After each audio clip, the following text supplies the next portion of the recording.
The 1967 Outer Space Treaty was created out of the desire to avoid a potential all-out nuclear war between the United States and the Soviet Union.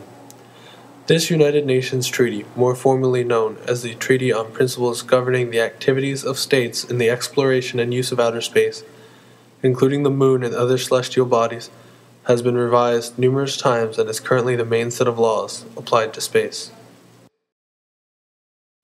Many people have complaints about this treaty, namely that it fails to address many important property rights issues. Although to truly understand why this treaty was needed, one must first understand the historical context of this event. Leading up to 1967, the Soviet Union was ahead of the US with space technology. After the Soviets launched their Sputnik satellite in 1957, the US, in an effort to gain a lead, announced that they would be the first to put a man on the moon.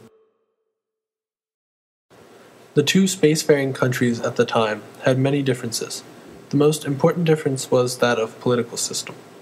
While the Soviet Union had a strong communism, the United States had a democracy. In a democracy, the citizens hold much of the power, whereas in a communism, the government usually has the power.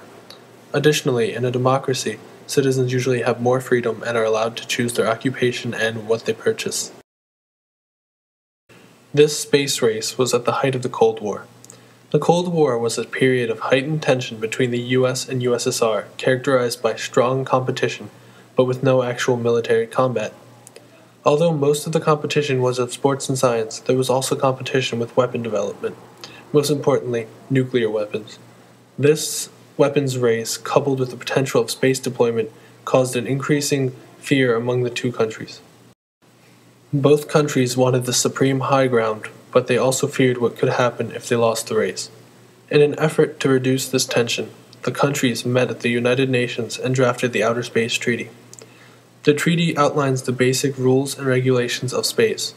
The treaty also briefly addresses ownership by stating that no country may own space because it belongs to everyone. This intense fear of nuclear weapons caused people to believe almost anything, and sparked a series of survival videos, most notably the duck and cover video. This video featured a turtle telling people to hide along curbs if they were outside during a nuclear explosion. Sadly, this method gave very little protection, and was just a propaganda advertisement made by the United States. Similarly to the United States, the Soviets also produced propaganda to help boost morale and nationalism. Both countries started to stockpile weapons as a deterrent to warfare. Nuclear weapons were developed even further, and the hydrogen bomb was invented. The Outer Space Treaty of 1967 was a massive step toward US and USSR cooperation. It alleviated the fear that everyone was experiencing, and showed that two very different countries could come to an agreement. This led to future space treaties, including the Agreement on the Rescue of Astronauts and the Moon Treaty. Without this, countries would constantly debate over which asteroids and planets they each own. This also allowed for a rapid development of space technology, because the two countries did not have to worry about space defense. Technology improved very quickly, and we are now capable of easily deploying space satellites and are working on an international space station.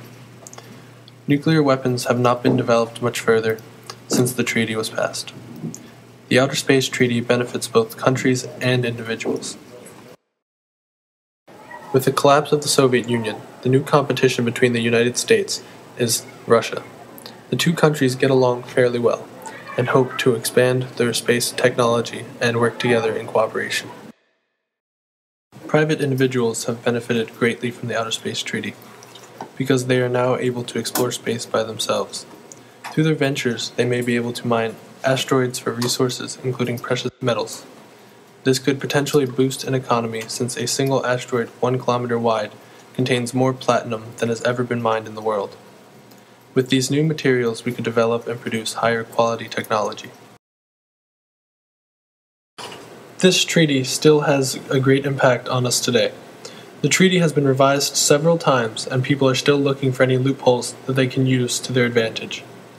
The main beneficiary from the Outer Space Treaty was NASA and other space agencies, because they are now able to freely explore space without threat of military interruption.